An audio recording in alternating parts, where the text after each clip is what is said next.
கிறிஸ்துக்கள் அன்பானவர்களே, இயேசு கிறிஸ்துவின் இனிதான நாமத்தினாலே என் அன்பின் வாழ்த்துதலை சொல்லிக் கொள்கிறேன். கர்த்தருடைய பெரிதான கிருபையினால இந்த 11வது மாதத்திலும் 3வது வாரத்தில் வந்து நிற்கிறோம். இஸ்ரவேலின் தேவனாகிய கர்த்தர் உன்னை கைவிடுகிறதில்லை என்ற தலைப்பின் கீழாய் கர்த்தருடைய வார்த்தைகளை தியானித்துக் கொண்டிருக்கிறோம். இந்த நாளிலும் கர்த்தருடைய வார்த்தைகளை தியானிக்கும்படியாய் காத்திருக்கிற உங்களுக்கு கொடுக்கிற வாக்குத்தத்த வார்த்தை சங்கீதம் 27:10. என் தகப்பனும் என் தாயும் என்னை கைவிட்டாலும் கர்த்தர் என்னை சேர்த்து கொள்வார் என்று பார்க்கிறோம். என அன்பானவர்களே, நம்முடைய வாழ்க்கையில எல்லாராலும் தள்ளப்பட்டாலும் நம்மை சேர்த்து அரவணைத்து ஆசீர்வதிக்கிற, நம்முடைய வேதனைகளை துயரங்களை மாற்றி அற்புதங்களை செய்கிற ஒரு தெய்வம் இயேசு கிறிஸ்து ஒருவரே. எந்த சூழ்நிலையில நீ அவரை நோக்கி வந்தாலும் உன் கண்ணீரை துடைத்து உன்னை ஆறுதல் படுத்தி தகப்பனாய் தாயாய் தேற்றுகிறவராயிருக்கிறார். என அன்பானவர்களே, இந்த வேத புஸ்தகத்திலே அநேக காரியங்கள் அவர் செய்த அற்புதங்களின் மூலம் நாம் அறிந்து கொண்டிருக்கிறோம். அன்பானவர்களே, தாய் தகப்பன் நம்மை மறந்தாலும் நான் உன்னை மறப்பதில்லை என்று வாக்கு பண்ணி இருக்கிறார். அவர் ஒருபோது வாக்குத்தத்தத்தில் மாறாத தேவன்.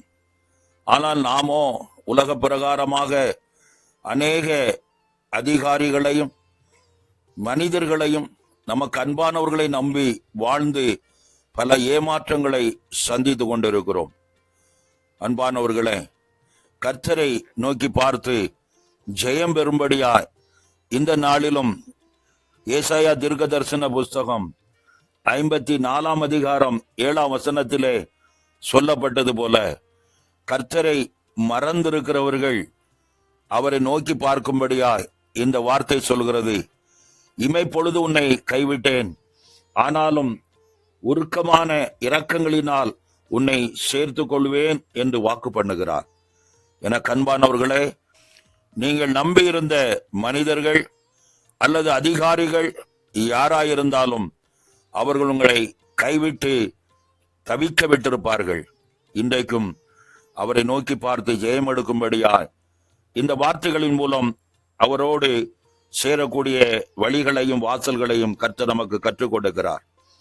அன்பானவர்களே, வேதத்திலே யோசேப்பை குறித்து பார்க்கிறோம். யோசேப்பு அற்புதமாய் தாய் தந்தையரால் நேசிக்கப்பட்ட ஒரு மனிதன். ஆனாலும் கர்த்தருடைய தரிசனத்தை அவன் பெற்றது நிமித்தம் சொந்த சகோதரர்களால் பகைக்கப்படுகிறதை பார்க்கிறோம். இன்னைக்கு அன்பானவர்களே, கர்த்தரை நீங்கள் எந்த அளவுக்கு அதிகமாய் தேடுகிறீர்களோ அந்த அளவுக்கு உங்களுடைய வாழ்க்கையிலும் சில போராட்டங்களை உண்டாக்க பிசாசானவன் எத்தனிப்பான். அதற்கு விலகி ஓடி ஜெயம் பெறும்படிதான் கர்த்தர் உங்களோடு இருப்பேன் என்று வாக்கு பண்ணுகிறார். எல்லாரும் கைவிட்டாலும் நான் உன்னை கைவிடுகிறதில்லை என்று வாக்கு பண்ணி இருக்கிறார்.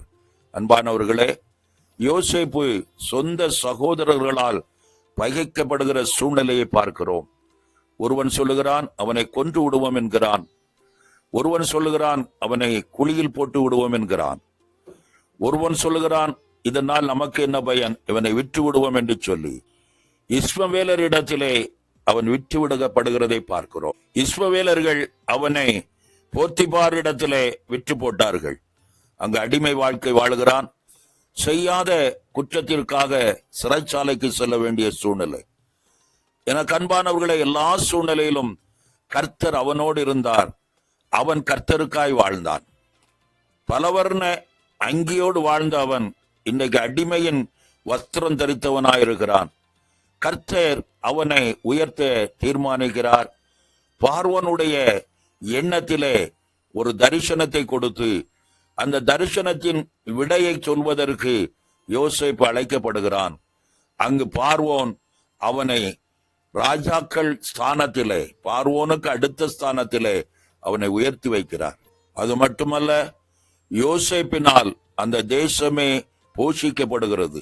அன்பானவர்களே, உங்கள் வாழ்க்கையிலும் இப்படிப்பட்ட சூழ்நிலைக்குள்ளாய் தள்ளப்பட்டு எல்லாராலும் புறக்கணிக்கப்பட்டு சொந்த குடும்பத்தால் வெறுக்கப்பட்டு வாழ்ந்து கொண்டிருக்கிறீர்களோ, கர்த்தரை உங்களுக்கு முன்பாக நிறுத்துங்கள். அவரே உன்னதத்தின் தேவன். உங்கள் வாழ்க்கையில எந்த சூழ்நிலையா இருந்தாலும், எந்த தள்ளப்பட்ட சூழ்நிலைக்குள் வாழ்ந்தாலும் உன்னதத்தில் உயர்த்தி உங்களை ஆசீர்வதிக்க உண்மை உள்ளவராயிருக்கிறார். இன்னும் ஒரு சகோதரியை குறித்து பார்க்கிறோம். வேதத்திலே அவளுக்கு பெயர் கொடுக்கப்படவில்லை, ஆனால் சாரிபாத்தூர் விதவை என்று சொல்லப்பட்டிருக்கிறது.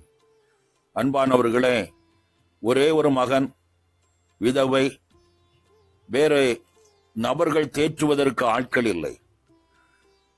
இருப்பதோ கொஞ்சம் மாவு, கொஞ்சம் எண்ணெய். இதன் மத்தியில் அதை சுட்டு சாப்பிட்டு மறித்துவிட வேண்டும் என்ற எண்ணத்தோடு விறகுகளை பொறுக்கி கொண்டிருக்கிறார். அன்பானவர்களே, நாம் முகத்தை பார்க்கிறோம், கர்த்தரோ உள்ளத்தை பார்க்கிறவர். அந்த மகளுடைய உள்ளத்தை பார்த்து, அந்த ஏக்கத்தை பார்த்து, மரண கண்ணிகளுக்குள்ளாய் அவளை சிக்கிக்கொள்ள விடாதபடிக்கு தேவ மனிதனாகிய எலியாவை அங்கு அனுப்பி வைக்கிறார்.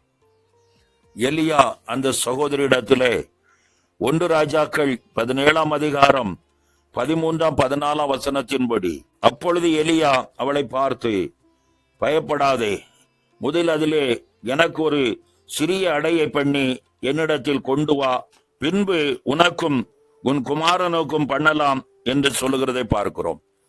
கிறிஸ்துவுக்குள் அன்பானவர்களே, தேவ மனிதனுடைய வார்த்தைக்கு கீழ்ப்படிந்து அந்த மகள் அந்த அடையை கொண்டு கொடுத்தாள்.